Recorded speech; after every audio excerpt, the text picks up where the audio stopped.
উভতি চোৱা ধূলি অৰিবাতে ধূলি হৈ হৈ উৰিব জীৱনী উজুতি খোৱা উচুপনিবোৰে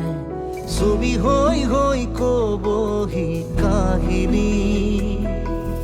সময়ৰে সুতি সুততে সুহুৰি সুৰুঙাৰে